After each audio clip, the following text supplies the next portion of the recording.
All right, here we go. Welcome to the Macworld Podcast. I'm Roman Loyola. On the remote is Jason Cross. Hello. Holding the remote. Holding the remote. In the studio with Leif Johnson. Hiya. Our video producer, the most important man in the room. Yeah, I'm somebody, Dan. Dan Masuoka. Hi, Dan. Good morning. I call Dan the most important man in the room because he is monitoring our YouTube and Twitter feeds for your comments and questions. If you guys have any thoughts on ideas or questions about today's topics or anything in general, mostly Apple related, but maybe you're making cookies or something like that. Workout routines. Want to try something different, let us know. The fact that Dan is the most important man in the room, DAN, is also a good time to remind you that Yes, go ahead, Leif. Oh, yes. So we have an iPhone XS Max, and we're giving that away. We're teaming with the AnyTrans software to do that. And so I, love my iPhone XS Max, and you can partake in that same enjoyment. 64 gigabytes, space gray, basically, almost the baseline and stuff. But it's a wonderful phone, takes great photos in low light, which we will talk about that later. And but yes, if you sign up on our page, macworld.com, you'll see the giveaway there. It's also a pinned tweet, and just go there, sign up. You can also get additional chances to win if you sign up for some of our social media channels like YouTube and Facebook and stuff. And there is an important question there, which I just mentioned, and so we already told you the answer. So hope you were paying attention. Yes. So yes, sign up to win an iPhone XS Max. So Leif, you just said that they could partake in the love between you and your phone. So is that like a love triangle thing that you're offering? You know how it goes. I was on the spot. I do love my phone now. Yes. So you have until I believe we stopped taking submissions on Monday. Monday at midnight, I believe. Yes. Mm-hmm. So you have the rest of this week and the weekend to sign up.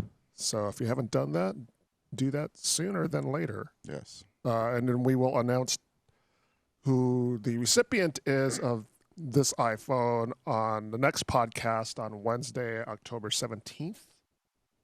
Yes. So you'll want to tune in to see who wins. Yeah. And we will have another giveaway right on the heels of that. We'll let you know what that is next week. Yep.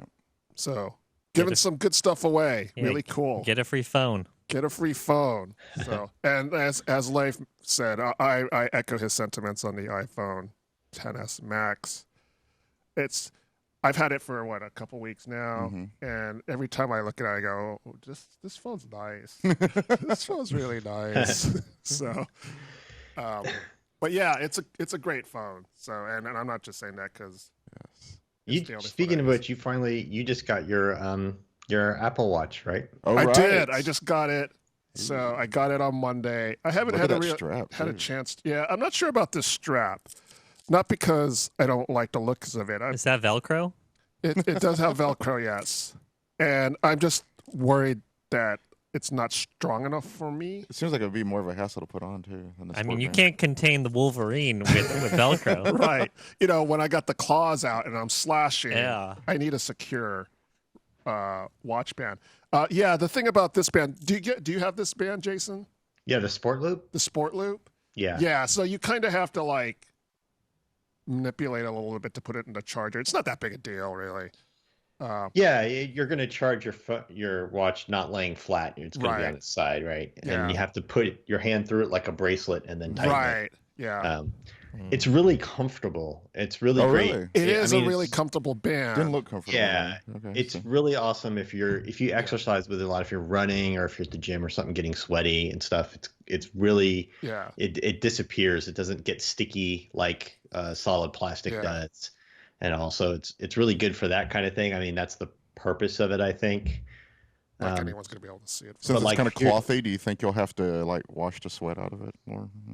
Maybe so. Yeah. That could be a thing, but you can do that. You just unhook it. It's just plastic, whatever. You can just wash it. As opposed to the Sport Loop, not the Sport Loop, the Sport Band, which is a little fancier looking. It's like a little more traditional looking, and it's not cloth, and it's two pieces that you put together, so you don't have to put your hand through it like a bracelet. Yeah. So I had the Sport Band on my old watch, and I went with Sport Loop this time. I find this more comfortable, but a little, like you said, a little more annoying that you have to like charge your phone sideways, charge your watch. Yeah, sideways. like I have to basically go like this. I don't know about that. You put it inside out. Yeah, I turn I it don't put inside mine out. inside out. I just put Yeah. I just lay it on its side, and the charger's. Yeah, you can do that too. Yeah. So a lot of people have been talking about that they find that new watch face, even though it kind of looks cool, that it's harder to tell time. Have you find it the busier watch face where they stick all the complications on there? Yeah, it is kind of. It is. I like simpler watch faces. Mm-hmm. Yeah, it does. But I'm trying this one just to see how I like it. I'm not sure I like it. It looks cool, but yeah, it's like it's more information than I want displayed on my watch. Yeah. Because now you can see I have to take my eye drops at 1 o'clock. So anybody who sees my watch can see that. So it's like, not that that's a big deal. There is a thing where it's like, it's too many complications. I like having all them there, but I ran out of like useful things to put on the screen with like 2 left, and I'm like, I don't know, UV index, I guess. I don't. Yeah, UV index. Yeah, so I'm waiting to find a couple more apps that do put information that I like and let me put it there. It does feel like that's setting up for third-party complications. It is, yeah. Yeah. It does. More and more apps support these fancier complications. Yeah. And there's more useful apps, Yeah.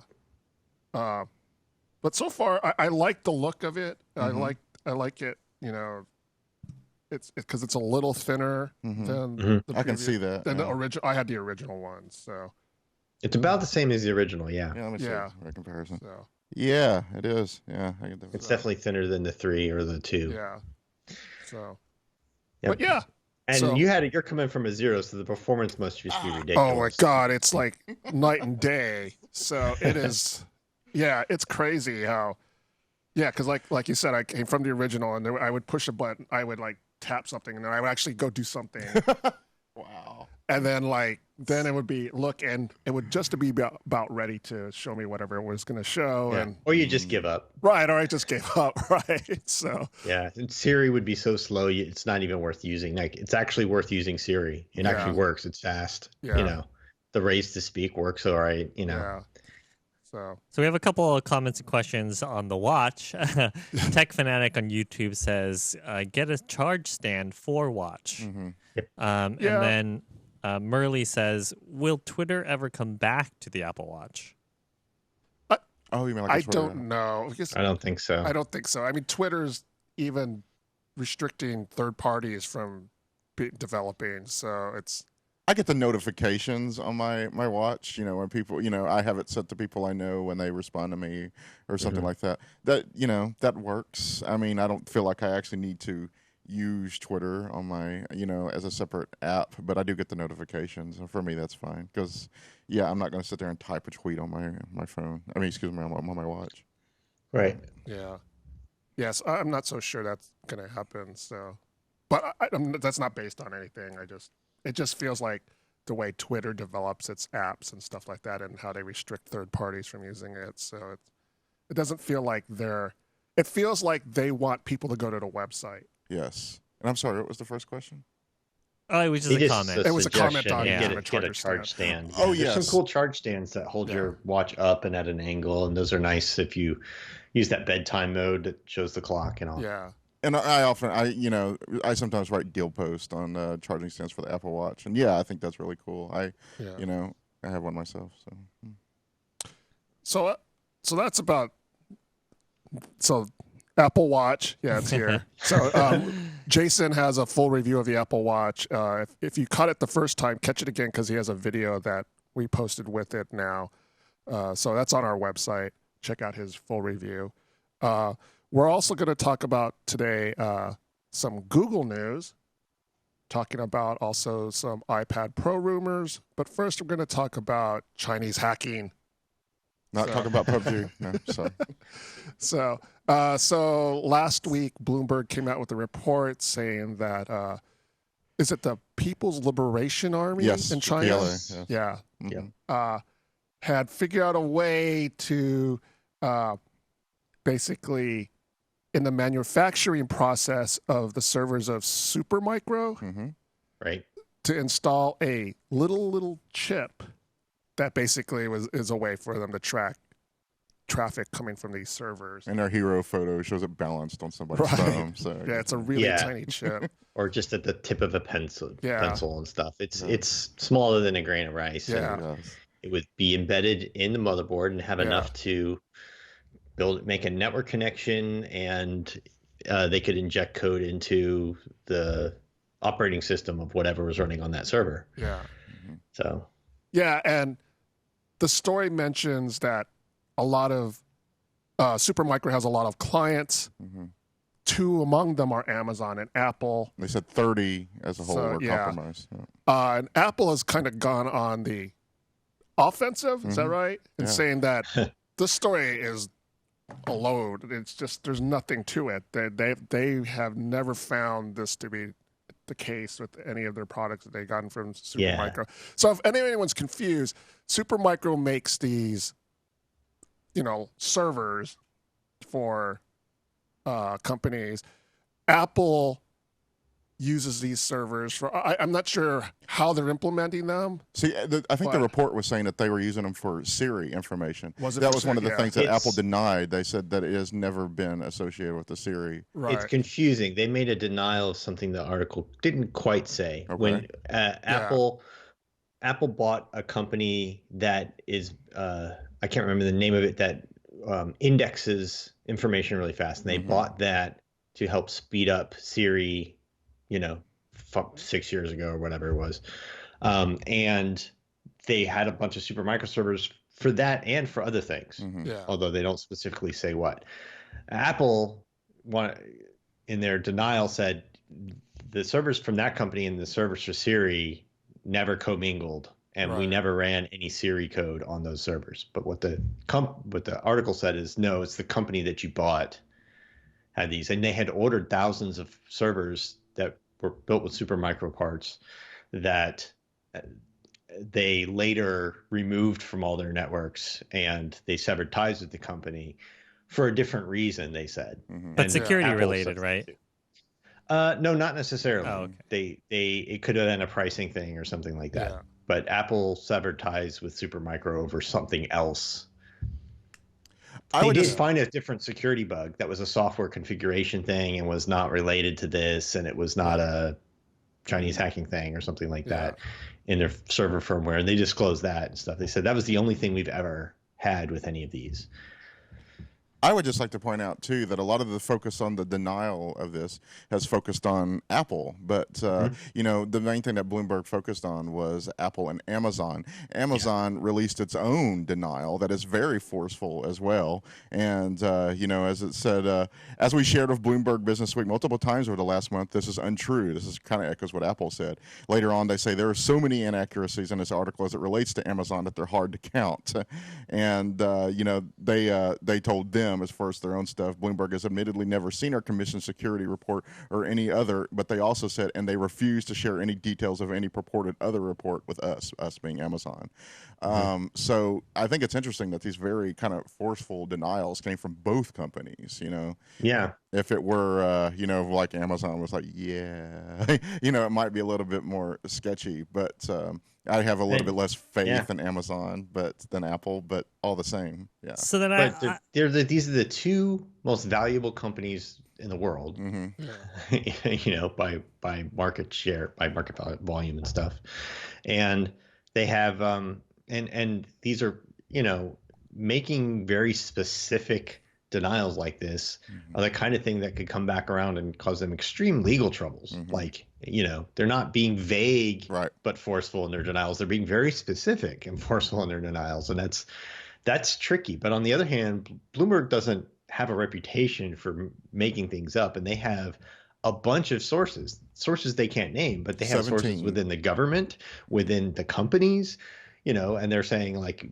we've got these companies, they have images of the chips and stuff, it seems like this happened, but these 2 companies they focused on the most are saying this didn't happen. We don't know what they're talking about.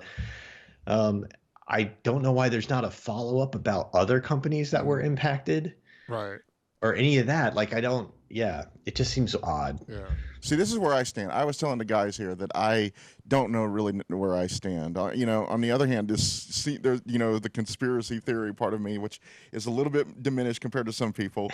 This could happen. It's China. They're the people that made Fan Bingbing disappear and stuff like this. I mean, there's this, and they have the whole your personal credit check thing that says how well you can function in society. I could see this happening. At the same time, though, I do trust Apple and to a lesser extent Amazon to make sure that this stuff doesn't happen. But at the same time, I'm a journalist, and in this area where reputable publications keep getting this fake news BS leveled at them and stuff, and Bloomberg has a reputation for being among the best, I want to believe them too. And it's like, surely they would not let this see the light of day, an organization like Bloomberg, if they hadn't believed these sources, if they hadn't had credible information. Places like it's hard to know. It's like, is Bloomberg being played? Yes. For political gains? Right. From sources, are the sources inside the government, do they want to do something? They're trying to get an excuse to do it, so they're planting a story.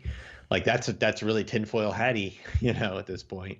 But on the other hand, we remember the list of major companies that all denied the PRISM program when that came out. When news of that came out before there was a name on it, and then after Snowden leaked everything, it turns out, all those denials were BS. They were all in on it. Yeah. So it really is hard to know exactly who to trust on this. So Talman on YouTube asks, what benefit would they have by admitting it? Like, would there be, kind of any legal repercussions for the claims that they've made up to this point for, if they were lying? I'm not sure there's a legal issue for Apple, but Apple stresses so much about their marketing, about privacy and security. I also think maybe this is less of an issue for Apple, that maybe Apple's concerned that people think that this is Apple hardware that's being affected, and it's not. It's hardware that Apple has acquired so they can implement I'm guessing Linux servers. Because it's their back end. I mean, they haven't done anything with X server or X-Rate in forever. Right. It has nothing to do with the hardware that Apple manufactures, which I think might be a little bit of a marketing concern. Because people who are hearing these stories, they're not necessarily reading or learning about the complete story. They might think, oh, Apple's hardware has been hacked, when that's not really the case. It's the hardware that they're using on their own back end. So is this a story that's for consumers, or is this just a story for the industry and investors? Well, I think that ultimately, like Roman was saying, Apple places such an emphasis on its security that, if they let this, potentially big thing be compromised, how much does this affect their safety and everything else? And I believe that's one reason why Apple, because, there's a couple, yesterday, Google, put up security on a screen, and everybody kind of laughed at it and stuff like that. So you know what to expect with them. But Apple, Apple has gone so far as where they have basically like the famous shooting incident where they tried to prevent, but didn't want the law enforcement to get into the guy's phone. Basically, it's when they're willing to go to those links, where it's actually kind of getting in very gray territory to protect user data, I don't think that they want, I think that they would really want to show that they are really hammering down, that they really do test this. It could really hurt. I don't know if it would really hurt Amazon by much, but I think it would hurt Apple. Yeah, Apple's reputation has been, we're the company that cares about your privacy and security. And that's been a key selling point. So the story could be very damaging to them. So they have every excuse to deny it. The question is, could they suffer legal ramifications for denying it in this way and that not being true? And if it comes out that their denial was completely false, then they could suffer mightily. The SEC does not play with these kinds of things. So they could suffer some issues. Like if it turns out that they made factual, falsehoods in their denial, And there's what we normally expect to hear from these companies are denials that are, we contacted Business Week several times during their reporting and are just disappointed to see that there are many inaccuracies. We take our privacy very seriously. That kind of thing that's not specific about like they got this wrong, they got that wrong. This is untrue. They say specifically, we never found any hardware issues ever. We never contacted or were contacted by anyone in the FBI over this. Or any other agency. They were very specific about these claims that could be proven untrue and get them in trouble. So it's hard to see that they would play with fire like that. See, that's one thing. I think that they, in a best case scenario, maybe, that this actually did happen and that the chips are actually in there, but Apple just didn't find them. But the other thing where Apple says that it never had any contact with any of these people that they're talking about, never heard any report. That's the really damaging one. If Apple, were to be like, oh, it could have happened, we never found it. That's a safe way to say it. But everything else saying that they never talked to any of these people, that's legally, I would say, that's the far more damaging claim that they are making. Of course, the article claims that they found it and reported it, but then let the FBI see their machines and then started pulling all those machines from their network and stuff. So it's there's a dispute about a fact in the article there. So yeah, but that would be the wiggle way to get out of it. And there just seems to be not a lot of wiggle room in these denials from Amazon and Apple. I agree. And now, following that article, now we've seen some reports from others and other agencies that have corroborated Apple and Amazon's story by saying, like, we don't know what they're talking about. We've never heard anything about this. We don't know what this is. Yeah, that includes some governmental agencies that have. Yeah, that's what I mean. Oh, yeah. So, sorry, I got an email saying that it was a transcript from an interview from some people who in the government who were Chris Way and so about the same issue. So, yeah, the story seems like it has a little bit of legs to it. We'll see what happens in the next couple of weeks. Maybe it'll just disappear too, because we're used to that happening with important. What else? Yeah, this all seemed to happen a few years ago. All the servers have been found and removed, even by Bloomberg's accounting of the story.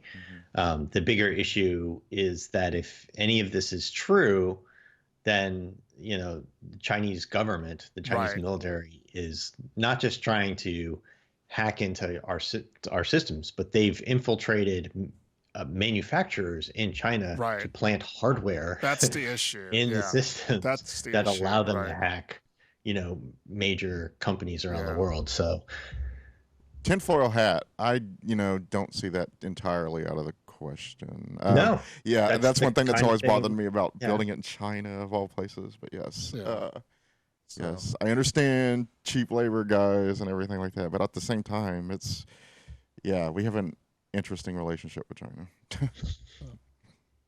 Well, if you're afraid of using your Mac, you can always use your iPad instead.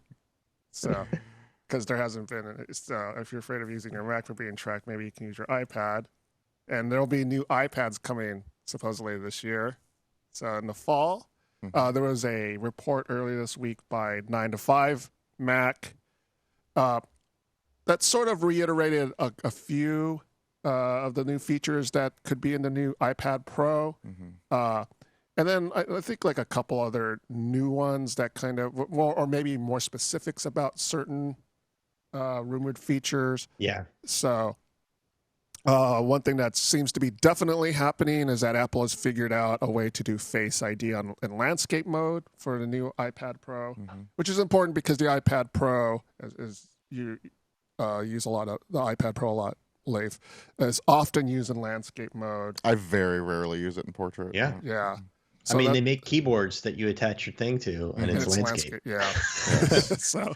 So that's kind of a big deal. There's going to be 4K HDR video output support over, which I don't know if it's surprising anymore, over a USB-C port. That's not surprising. It was not. Yeah. It's interesting though that it would be dumping Lightning for USB-C to have essentially, probably a Thunderbolt 3 port is what it is. Yeah, right. That's true. That makes sense as a if they're calling this high-end content creation tool for people, the Pro, that makes a certain amount of sense. I bet you could do really cool things hooking it up to the Thunderbolt 3 port on your Mac and having some like really fast, screen sharing type things, or secondary screen issue things. I mean, they could do a lot with that over time. Yeah. But that does mean it's the first sort of iOS device not to have Lightning. Yeah. Do you think that means anything for iPhones after this gen? I believe the next generation iPhones will have USB-C personally, but I could be wrong. I would love. I've been wanting them to do it for a while, so I want them to kind of standardize around that. I'd make it easier to buy chargers and cables for this and all your other gear. Yeah. It would be easier to plug it into your Mac and have that go. Exactly. It'd be nice to have one type of port used throughout basically all Apple devices. All your Apple stuff, yeah. So I want them to rationalize around USB-C. I'm just, it's hard to say because they're going so thin, and you do need a little more thickness for that USB-C port. Right. So, I don't know. Yeah. I mean, I'd be okay making it a little thicker if it also meant that using that extra space with a little bit more battery. So not that I have battery issues, but why not have more battery? You can never have too much battery. Yeah, I'm totally down with it being, another 0.5 millimeter thicker. Yeah. Give me battery. So do that. There's also been speculation that the smart connector is going away, and 9to5Mac is calling the new connector a magnetic connector. Proper noun, capital. Yeah, supposedly it's not along the edge. Yeah. It's near the edge, but on the backside. Yeah. And there's like a spot that you magnetically connect things, and you could connect third-party stuff. It's essentially the smart connector. I don't know why they're calling it the magnetic connector now, but maybe just has just like a strip as opposed to the dots. Yeah, like it's just before. implemented differently, so that's why they want to differentiate it with the different name. Yeah. It would be interesting if it was treated more like the sort of add-on connector on the Essential phone and stuff like that, where it's electromagnetic. You can get a certain amount of power through that, through inductive. If there was a little inductive power transmit there, you could hook up things like secondary cameras and other other accessories that need small amounts of power, whether it's a keyboard or something else. That could be really fun for if third parties start to run with that. You could see a lot of cool stuff happen. And that's what I'm always talking about with the iPad's limitation is like a MacBook replacement. You can't really easily put a lot of peripherals on it. That would help them. Yeah, that would be a cool thing. That and USB-C, you could do some neat stuff. Yes. Yeah. The 9to5Mac report also reiterates the edge-to-edge display without a home button. That doesn't surprise me. So now, since I don't use an iPad that much, it's more casual use than being productive. Like if I'm sitting at the TV and want a second screen to do stuff. Does having a reduced bezel on the iPad Pro make sense in terms of how you use it? If you were using it, I think, it's kind of like I was going in my Apple Pencil art. With the article that I did today, a lot of people, they seem to be making it kind of a specialist device. And, it is very much focused towards artists and stuff like that. And, I do believe that, especially if you're using it to draw, especially even if you're using it to write notes, having that extra space is very, very nice. Okay. And I think it does. It gives, the more you have to work with, and the only thing is, sometimes when I'm holding it by hand. That's what I was wondering, that kind of thing. Where it keeps a place to put your hands, right. So there's that. But I don't think necessarily, I think you will be able to adjust that easily. So. Yeah. Yeah, and the iPad's pretty good about sensing, when your palm is on there, when you're using, Well, one thing we talked about with the iPhone XS is that it's, they do in some of the UI kind of basically make it where the bezels used to exist on like the 7 Plus like and a 8 Plus. faux bezel, a virtual bezel. Exactly. So it does kind of still exist. It's just virtual as opposed to, so, and that is specifically so your hands fall into a more natural position on the phone. I think they'll do something similar with the iPad. So when you need that more space, like you're using Notability or something like that, it'll be there. But if you're using something else, And there's also the rumor about a new Apple Pencil and it using the pairing method that the AirPods use and a lot of other devices use. So yeah, you just bring it close and it's paired. I mean, you're probably less often going to move your pencil from one device to the next the way that you do AirPods, because it's not like there's touchscreen Macs or you can use it on your iPhone or anything like that. So unless you have a bunch of iPads, that are pencil capable, that's not going to happen a lot. But it's still better than having to plug it perpendicular into that lightning connector sticking out like that. I just hope they didn't mention anything about it. I just hope there's a way to charge it that doesn't involve doing that. Well, see, I would love it if there was some way they could do wireless charging where, you just, I'm done writing and I just put it down. That would feel so elegant just to put it down and charge it again, as opposed to. But I going back to what you were saying about, no, I have an article come out tomorrow about the Apple Pencil, but it is interesting that I did say in that this is a highly specialized problem and you need to have a lot of iPads. But when I was doing the latency test for the iPad compared to the Pro, I did find that annoying that, I couldn't use the same pencil with the same iPad. But this is something that 1% of people are going to, but this is the scenario I imagine. Okay, so Apple wants the iPad and the Apple Pencil to be used in classrooms. So let's imagine that a teacher is walking around and she, you have the kids with their iPads and the pencil and stuff. He's doing it. She's walking around with her iPad and her pencil, and she says, she looks down and says, "Oh, this is wrong" or something. She can take her, in an ideal world, take her Apple Pencil, make a correction on that student's paper or draw a line or something like that. But, it would be really cool if an iPad could recognize multiple different pencils, for example, and not have to turn one off to turn another one on. You could even have software recognize that, pencil 2 always draws in this color, and stuff like that. So God, could you imagine that for collaboration? Like if you were using, like just your example, like the teacher's always got red ink. Yes, right. Exactly. That kind of thing. So I mean, it'd be really cool if that's where they kind of got it to go. And I could see on the big iPads, that's not exactly what they have in the classrooms, but the 12.9-inch iPad Pros, I could see that being something you can do collaborative work on. Yes. So we asked on Twitter, we had a poll of what our readers were most excited about with the rumored new features, and 15% voted for the 4K HDR video output. A whopping 57% voted for the all-screen no home button, 10% for the new Apple Pencil, and 18% for a USB-C magnetic connector. The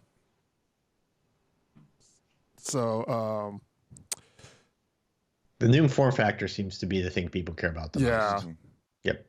Straight Line Boy on Twitter says that I think the weak link on the iPad is the lack of good software such as Photoshop. And then if it does, the problem will be getting photos off the camera into the app and then to external storage. So, and I know that's a professional artist that told me that. I did earlier in the year. I did an interview with one of the artists that worked on Hotel Transylvania too, and she said she would actually switch over to the iPad as her main tool if it supported full Adobe Photoshop, which it does not. It just has like the elements. So as it is, she just continues to use her Wacom tablet and thinks that the iPad and the Apple Pencil are really cool, but they're not really useful for her in a professional setting. So much for pro, anyway. Wasn't there a story about Adobe working on that? They are just that thing, working on bringing full Photoshop to mobile, not just the iPad, but eventually, other tablets and stuff too. Yeah. But that's part of their goal, and it's going to happen in stages, and it's going to be this application first, and then that application, and then that application. So it's going to be 2023 before Premiere is on an iPad. But I think that's part of their thing. Yeah.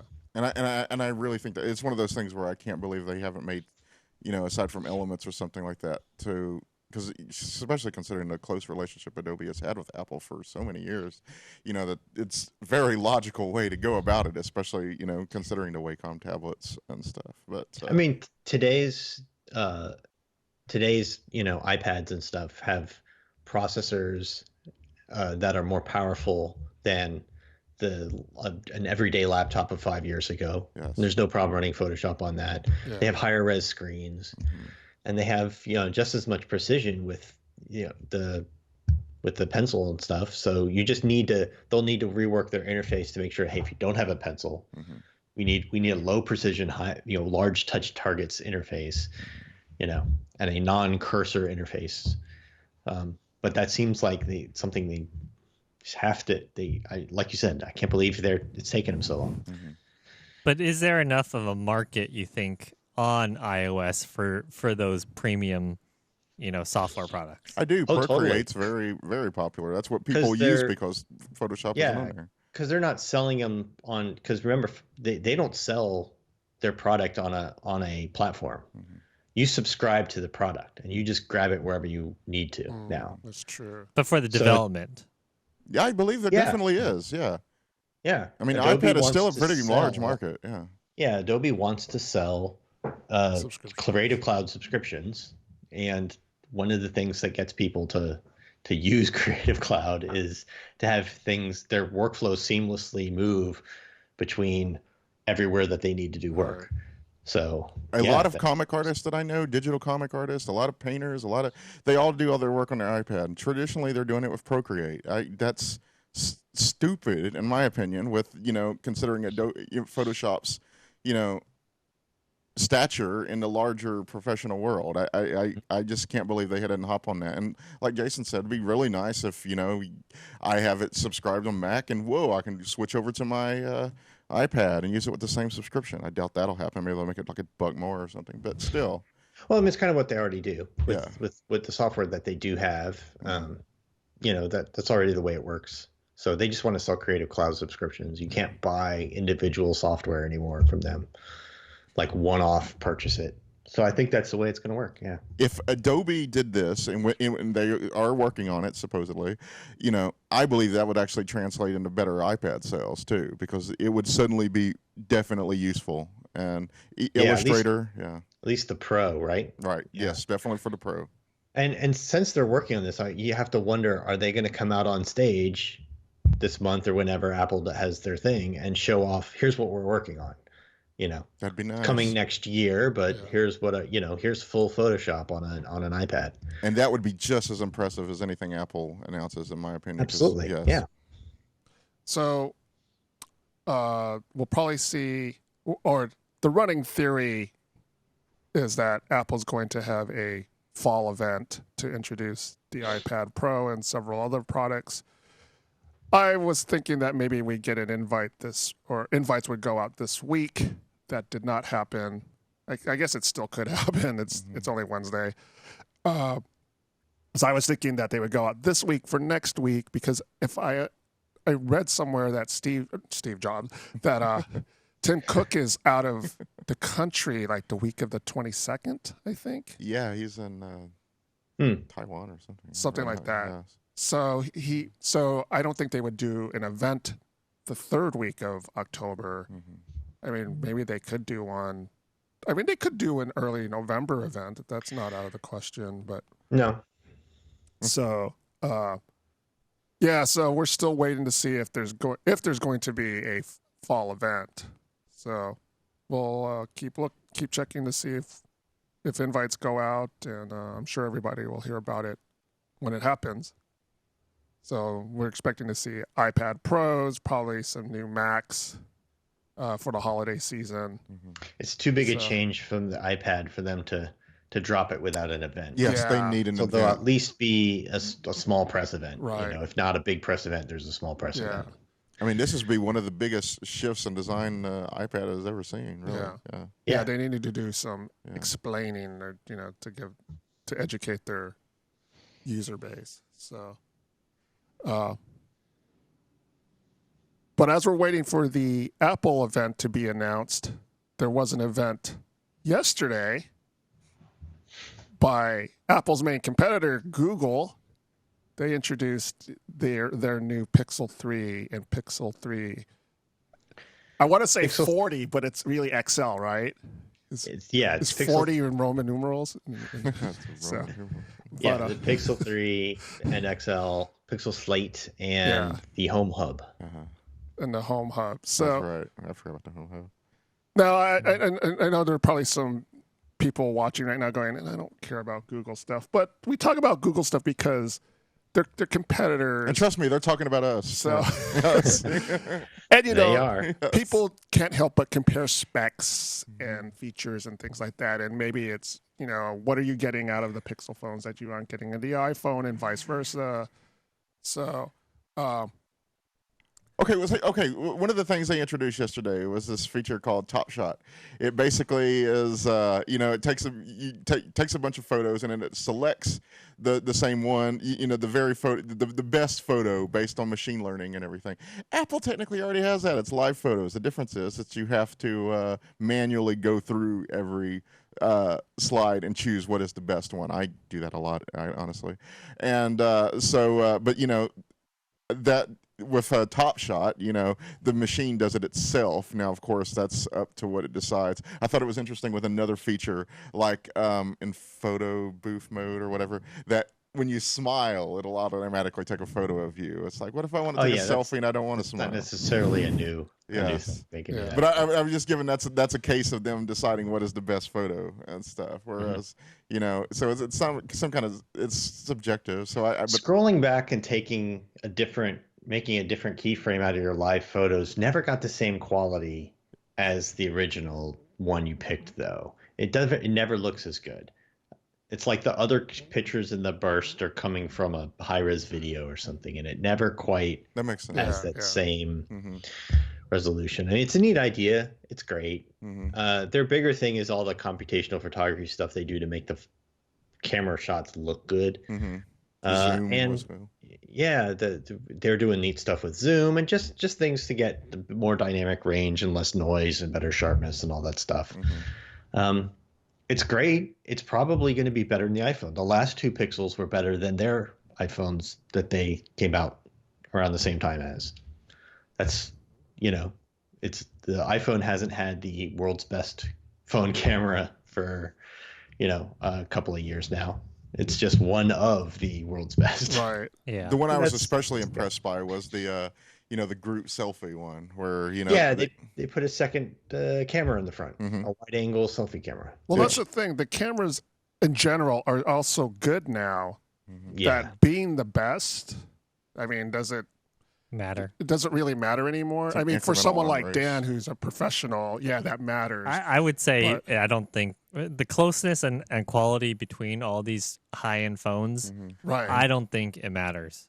Like, what's going to matter more is, one, if you're going to be shooting RAW and doing your own post work on it. Right. But I do think that that wider lens on the front-facing camera, I think, is pretty big, because a lot of times we're taking, and trying to struggle to get everyone in the shot. Yes. So, I wonder how that would react to, like, third-party vendors, who sell extra lenses for that. Yeah, they're not the first company to do it. There's been other Android phones that put a wide-angle selfie camera. It never really caught on. But my bigger issue with the Pixel thing is, like, the Pixel has the chance to be the iPhone's best competitor. It's the phone made by the people who make the operating system. Right. And they put all their best ideas in this phone. They put all their best software, all the coolest stuff they do. There's this awesome feature where in their dialer, where when a phone comes in, okay, I like that one. You can have the AI answer the phone and screen it for you and talk to the person so that you'll just see a readout on your phone of what the text is, and you can decide, is this spam or not. That's great. And then block that number or something. I want that. That's super cool. That's super cool. But they do all this, but then they can't sell them because they're only selling through Verizon. It's nuts. Well, you can buy it through them directly too. Yeah, absolutely. And you can buy an unlocked phone, but then you have to pay the full outright price. Actually, they may have a payment plan, but nobody does that. Like we're in this tech bubble where we all consider that a legitimate way to shop, but more than half of every phone sold in the US is sold at a carrier store. And then another 25% are sold at either Apple stores or Best Buy. Yeah. So being just in Verizon stores just automatically means they're just not going to sell more than like 5 or 6 million of these a year. That's it. They have to be in all the carrier stores if they want to sell these things. That would be the one thing they could do that could make them a legitimate, like, people might choose this over the iPhone. Who knows? They may see these features and think they're cool. But that's just never going to happen if they're not where people buy phones. Right. So it's a little bit frustrating for me because I want Apple to see the cool stuff they do with the Pixels as a threat. I want them to see this and go like, oh man, we need to one up this because they're coming for us and they're going to take our customers. You know, I want to see that horse race and I want to see them fight that. But it's not going to put a dent in iPhone sales, just like it hasn't the last couple of years when they had a better camera and these cool software tricks that iPhones didn't have. So it's a little disappointing to me that Google's not broadening their market. So none of these features ever trickle down to other phones like HTC and Huawei and others, because are they hardware dependent features? So the camera stuff is hardware dependent. And they don't even trickle down to earlier Pixels. There are some software Pixel features, like sometimes things that go in the dialer or whatever, that do trickle down, and then there's other ones that don't. It's not always cut and dry. That is one area where Apple is just leaps and bounds above these phones, is that you get software updates for like 5 years, and you get kind of everything your phone's capable of running. And with Google, you get 2 years probably of OS update. Wow. You know, maybe you'll get a third one, depending on when your phone launched and when the, you know, it's all. And a lot of features you don't get like everything your phone's technically capable of doing. You know, it's just not going to be there. So, yeah, I don't know. I can't wait to see the Pixel get in people's hands and see what they comes up with the photos, because I do think there is a difference. I think there's still a lot of room left to help people take better shots in challenging situations. I think I think there's not a lot of difference between 1, 2, and 3 each year. But I think if you go back, say 2 years, when we all said, oh man, the cameras are so good, they don't need to get any better. Like there's just no difference. And then you fast forward to today and the cameras are way, way better. And I would never trade it. So I think there's still a lot of room. Trust me, I was using a 7 Plus until recently, and there's a massive difference with it. XS. Remember when that was new, and we're like, man, the cameras are all so good now. There's just no difference between them. Well, which iPhone was the first one to have a camera? Do you recall? Was it the 3GS or 3? It was the 3GS. 3G or the 3GS. What do you mean? 4 was the first one to shoot video. Oh, which one had a camera? The first one to have it. I had a 3G, and I thought it had one. The original? Yeah, I thought the original had it. Yeah, I thought it did too. The original had a camera. But I'm trying to remember the specs of it. Not a front camera. Oh, I see. Right. Yeah. Okay. We should do a comparison of like the original versus what it is now. I got some photos that were taken with one of my original iPhones, and yeah, trust me, it's. It didn't have a front camera, I think. Yeah. Right. The original had a back camera. They added a front in. Was it the 3GS or the 4? I want to say it's the 3GS, but maybe it was the 3GS was the first one that shoots video, and then the 4 was the first one with a front camera. It feels like it was so long ago. I can't remember off the top of my head. Yeah, I can't remember off the top of my head. Sorry for asking. No, it's all right.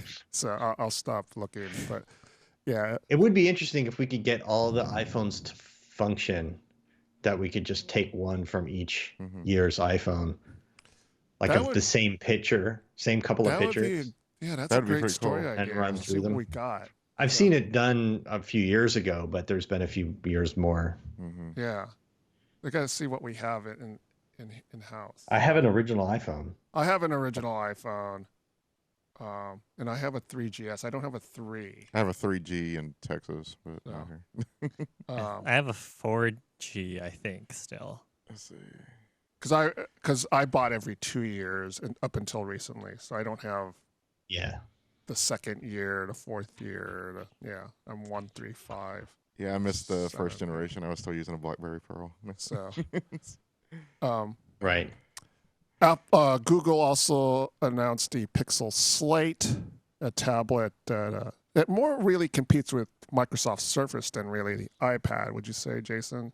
Yeah, it's Chrome OS. They've done more to make Chrome OS really touch friendly. I mean, it's always worked with touch, but as a secondary thing, because it was always on laptops. So it was made to have a cursor and you had a touchpad and stuff. Yeah. So since this is a Surface-like Slate that then you go buy a $200 keyboard attachment to, and it does support a stylus. You know, they've got their own Apple Pencil-like thing. But it runs Chrome OS, which runs some Android applications, but not others. And it has a fancy, very search and AI-focused launcher. But it's always got that taskbar at the bottom. You know, it's a very cursor-based operating system, you know, at its core. It feels like the kind of thing you really, even though it's an accessory, you really need the keyboard accessory. And it's really meant to be used like that. And then you can just take it off there if you want to watch a video or something like that. But it's really aimed at that. And they have Intel processors with like lots of RAM, stuff like, you know, it's really looking like a Surface competitor. It's expensive too. It's $600.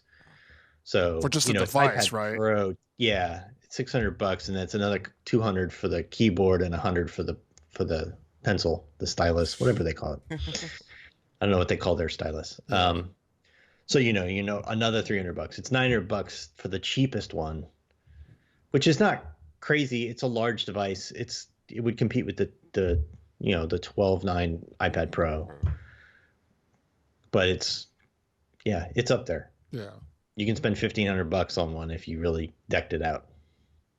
And Google also unveiled the Google Home Hub, which it's. I always hesitate to compare it to the HomePod because it's a different product. So the HomePod is a different product. Yeah. Yeah, it really is. It's an Echo Show competitor. Right. Yeah. It's $150. It's a screen. It's a Google Assistant with a screen, which is great if you use Google Assistant. You can do a lot more, and it's really useful if you're doing recipes or something, like that. But it's got no camera because they're trying to sell that. That helps make it cheap, but they're trying to sell that as it's really for any room in your house now. You can put it in your bedroom and not be worried about there's a camera or anything. Yeah, not like what the Facebook. What's the Facebook thing called? or the Echo Show, where they want you to make video calls. So it's really not for video calls. It's an assistant with a screen, and it's really geared around Google Assistant. Whereas HomePod's really, you talk to Siri on it, but it's really built around Apple Music. Yeah, and that's what it's for. It's a high-end speaker for Apple Music, and Siri is not there yet as an assistant for that to be like a home assistant thing. It's also more than twice as expensive. Yeah, it's $350. That the Home Hub is $150. So yeah. So some interesting stuff from Google. Jason has an article on our website summarizing Google's products and what it means for the Apple marketplace. We also have a spec shootout that Michael Simon did for us, comparing the Pixel 3 XL, the Galaxy Note 9, and the iPhone XS Max. So if you just want to see how those specs compare, take a look at that article. Those are on our website. Man, that Pixel 3 notch really stands out in that photo. It is huge. It's a really deep notch. It's crazy. Yeah, there was a lot of noise yesterday about the Pixel 3 XL notch. XL notch. Right. So, and they have the two front cameras, but they don't have like a Face ID like thing. They don't have like a IR dot emitter or anything like that. And it's I don't understand why that notch is so big. We could do it better. It's crazy. Yeah, it's funny how all these Android phones have notches and no other reason than because the iPhone really has a notch, and they want to show that they're trying to limit the bezel, I guess. Yeah. But then they have the chin too. Right. Mm-hmm. That's so, right. I don't know. It's Apple has a practical reason for why they have the notch there. They might say even call it a feature. Mm-hmm.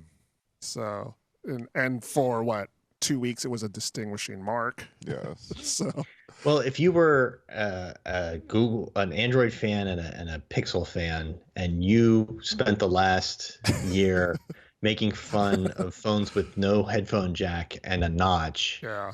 You've got to be real mad right now because it's got no headphone jack and a notch. Yeah.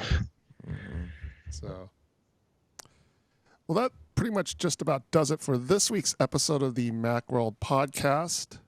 I'd like to thank Jason on the remote. Thanks, Jason. Thank you. Thanks to Life in the studio. You're welcome, Rowan. Our producer, Dan. Thank you, Rowan. Just one last reminder, enter to win a free iPhone XS Max. It's on our website. There are a couple other things you can get one entry, and then there are a couple other things you can do to get a couple more entries. And remember who the most important man in the room is. That's Dan. So Dan. So join us next week. We're scheduled to podcast on Wednesdays at 10 a.m. Pacific time. We'll announce the winner. Yeah, we'll announce the winner of the iPhone XS. I always want to say X. Yes. XS is actually easier to say. See, I win this argument. Yeah. So, we'll announce the winner of the new iPhone next week. So you'll want to tune in for that. We'll also post the topics of the show a couple days before, along with the Twitter poll. So keep an eye on the website and on Twitter. We'll tweet that stuff out. Mm-hmm. So.